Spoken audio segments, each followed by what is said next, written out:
I've had more military training than anybody I know. When I was in high school, my cousin and I, Roy, we would go to what they called CMTC, which was Citizens Military Training Camp. And you would be there for a month. And the first month was a basic course. The first year, I should say. Then the second year was the red course. The third year, the white course. The fourth year, the blue course. And then it completed all that. Then you got a commission as second lieutenant. That's the way they did it in those days. And I took the basic course at Fort Niagara, which is right on where the Niagara River runs into Lake Ontario, which is an old fort built by the French, when the French owned all that territory. And then the British took it over, and then the Americans took it over. So today, if you go in there, it's all rejuvenated, it's gorgeous.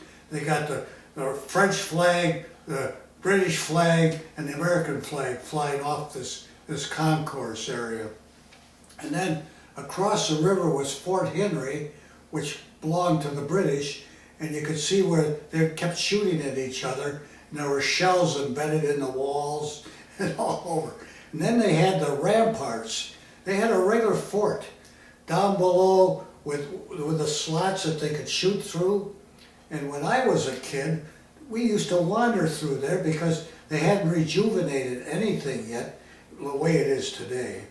And we would wander through where they kept the soldiers, and then we would wander up into what they called the mansion, which was a 3-story building where they ate and slept.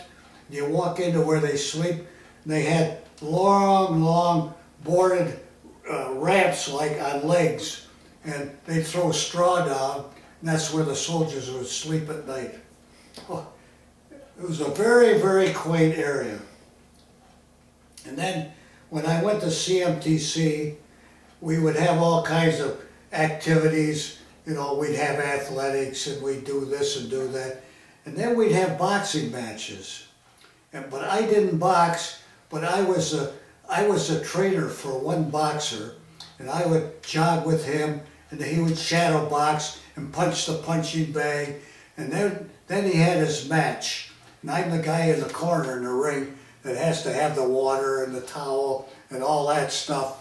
Well, I remember the guy's name Joe. He came from Buffalo, and he got in there and he was doing real well. Pow! He got knocked out. I had to carry him off. Oh, that was something else. Oh, yeah.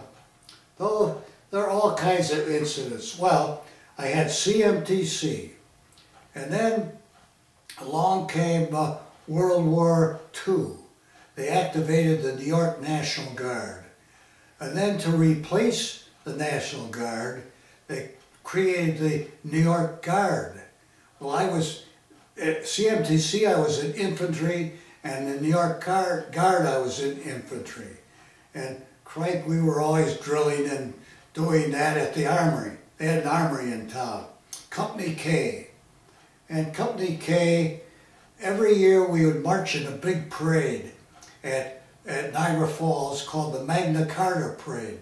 And they would have the Queen's Own rifles and the Lancers and all those different Canadian outfits come into Niagara Falls, New York, and we'd have a long parade of all the different units with the bands and the Highlanders dressed in their kilts and their bagpipes and all that stuff. Every year we marched in that until I went to Purdue. And then I got out of Company K, and then at Purdue, ROTC was mandatory, Reserve Officers Training Corps. So I got into ROTC, and what that was, field artillery. And I had to train on a French 75 cannon and a 155mm howitzer. Then we had to hook them up to the tractors, and we drive them around the courses, dragging the cannon in back of us. And I forget what they called it, another little wagon that held all the ammunition. And then we'd have to stop, unhitch, and take the cannon out and put the spades into the ground and practice firing. We did that, And that's a time where I said to myself, and the war had broken out by that time. Not me, I don't want to be in field artillery. That's when I took the Air Corps exam and got in the Army Air Corps. And from then on I went through flight training and got my wings and commission in Indiana. Yeah. That was another episode. I was older then. And that was an adventure. I graduated from Freeman Field at Seymour, Indiana, in multi-engine.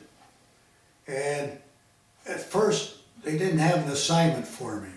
So they made me adjutant, supply officer, transportation, all these things, and I took care of the jeeps and the trucks. I was the guy in control of that, and the supply for the soldiers.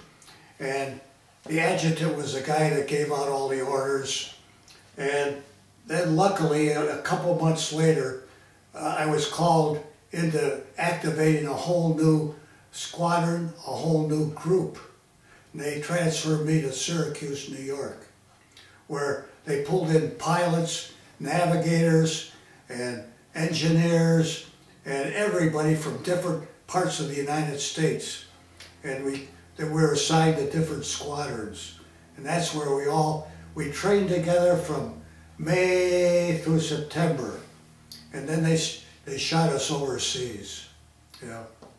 And you've heard that story before. Yeah. And that's the way things were, Jay. Never a dull moment. No. No. Yeah. And the funny part is, like I've told you before, when I went through high school, I always wanted to be a doctor.